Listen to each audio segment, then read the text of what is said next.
తెలంగాణ చేనేత ఐక్యవేదిక రాష్ట్ర కమిటీ యొక్క సర్వసభ్య సమావేశానికి విచ్చేసినటువంటి ఇక్కడ ఆందోళన మైసమ్మ అమ్మవారి సన్నిధిలో ఏర్పాటు చేసినటువంటి మన రాపోలు వీరమోహన్ అన్నగారు అధ్యక్షత వహిస్తూ ఈ కార్యక్రమాన్ని ఏర్పాటు చేసి ఇక్కడికి విచ్చేసినటువంటి అందరికీ కూడా ధన్యవాదాలు తెలియజేసుకుంటున్నానండి. పేరు పేరున వివిధ ప్రాంతాల నుండి విచ్చేసినటువంటి మన రాష్ట్ర కమిటీ సభ్యులు, అట్లాగే మా దేవరకొండకు సంబంధించినటువంటి చిటిపోతు శ్రీరాముల గారు, అట్లాగే చంద్రమౌళి బాబాయ్ గారు, అట్లాగే కృష్ణవేణి వైస్ ప్రెసిడెంట్, ఇక్కడ మహిళలందరూ కూడా పెద్ద ఎత్తున ఇక్కడికి వచ్చారు.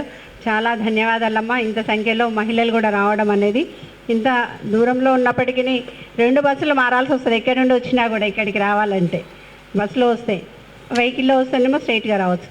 అయినా కూడా ఇంత సంఖ్యలో వచ్చేసి ఈ కార్యక్రమాన్ని దిగ్విజయపరుస్తున్నందుకు అందరికీ కూడా పేరు పేరున శుభాభివందనాలు తెలియజేసుకుంటూ, ముఖ్యంగా చేనేత ఐక్యవేదిక 5 సంవత్సరాలు గడుపుకున్నాము. అందులో మనకు మహిళలకు సంబంధించి మన అన్నగారు ఎన్నో కూడా ఇంతకుముందు కూడా ఒక చిట్టి వేసి ఏదో రకంగా పొదుపును ఎలా అలవర్చుకోవాలనే ఉద్దేశంతో చాలా చక్కగా నిర్వహిస్తున్నారు. ఇప్పుడు ఈ తుర్కెంజాల్ దగ్గర ఒక మన కమిటీకి సంబంధించి ఒక కమిటీని ఏర్పాటు చేసి అక్కడ కూడా లక్ష్మీ చేనేత సహకార సంఘం అని ఒకటి ఏర్పాటు చేసి మహిళలు అందరూ కూడా 60 మందికి ఎక్కువనే సభ్యులు ఉండి పొదుపును ఏర్పాటు చేసుకుంటున్నారు. ఇంత గొప్పగా ఏ సంఘం, చాలా సంఘాలు ఏర్పడ్డాయి, కానీ ఇంత గొప్పగా మహిళలకు చేయూతనిస్తూ వాళ్ళకి సంబంధించి ఏవైనా చిన్న చిన్న ఉపాధి కార్యక్రమాలకు చేయూతనిస్తూ వాళ్ళు చిట్టేసుకున్న వాళ్ళు ఎత్తుకున్నా కూడా ₹1 కూడా వడ్డీ పడకుండా ఇస్తున్నారు. చాలా థ్యాంక్స్ అన్న, మీరు చేస్తున్న కార్యక్రమాలు. ఇంకొకటి ఎన్నో కమిటీలు వస్తున్నాయి, కానీ ఇట్లాంటి చేయూత ఇచ్చిన కమిటీ అయితే ఏం లేదు. ఏదో ప్రోగ్రాంలు ఉన్నప్పుడు ప్రోగ్రాంలు నిర్వహిస్తున్నారు, ముందుకెళ్తున్నారు. అట్లాగే 1 కోటి మంది మహిళలను కోటీశ్వరులను చేయడానికి మన తెలంగాణ రాష్ట్ర ప్రభుత్వం, మన ముఖ్యమంత్రి గారు 1 కోటి మంది మహిళలకు చేయూతనిస్తూ 17 రకాల మనకు సంబంధించినటువంటి ఏవైతే చేతి వృత్తులే కావచ్చు, లేకుంటే ఏమైనా చిన్న చిన్న కుటీర పరిశ్రమలే కావచ్చు, వాళ్ళు ఏ విధంగా ఎవరైతే వాళ్ళు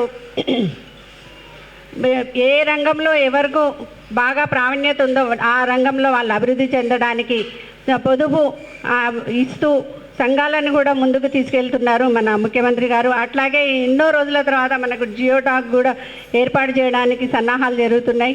అట్లాగే ఎన్నో రోజుల తర్వాత మన చేనేత సహకార సంఘాలకు ఎన్నికలు లేక 10 సంవత్సరాలకు ఎక్కువైంది, 14 సంవత్సరాలు అయింది.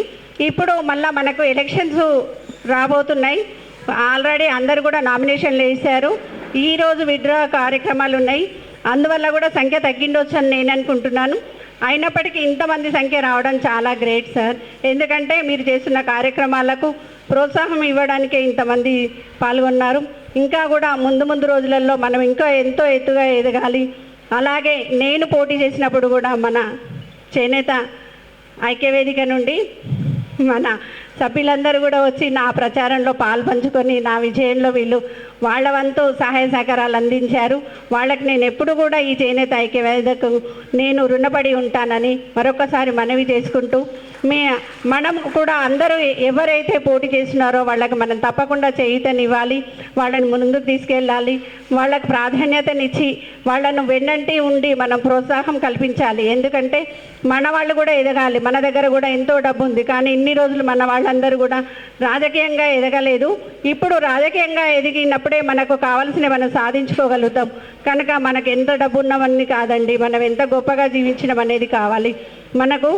ప్రతి ఒక్కరు కూడా ఇప్పుడు మా దగ్గర కూడా ఎలక్షన్స్ స్టార్ట్ అయినాయి, ప్రచారంలో ఉన్నాము. కనుక నాకు పని ఒత్తిడి ఉంది, కనుక నేను వెళ్ళాలి. కనుక నా మాటను మన్నించి వెంటనే నాకు మొదట ఛాయిస్ ఇచ్చిన మన గౌరవనీయులు రాపోలు వీరమోహన్ అన్న గారికి, మరియు ఇక్కడికి విచ్చేసిన మహిళా మనులకు, అట్లాగే పెద్దలందరికీ కూడా ధన్యవాదాలు తెలియజేస్తూ, నాకు ఈ అవకాశం ఇచ్చిన పెద్దలందరికీ మరొక మారు చేతులెత్తి కృతజ్ఞతలు తెలియజేసుకుంటూ ముగిస్తున్నాను. Thank you.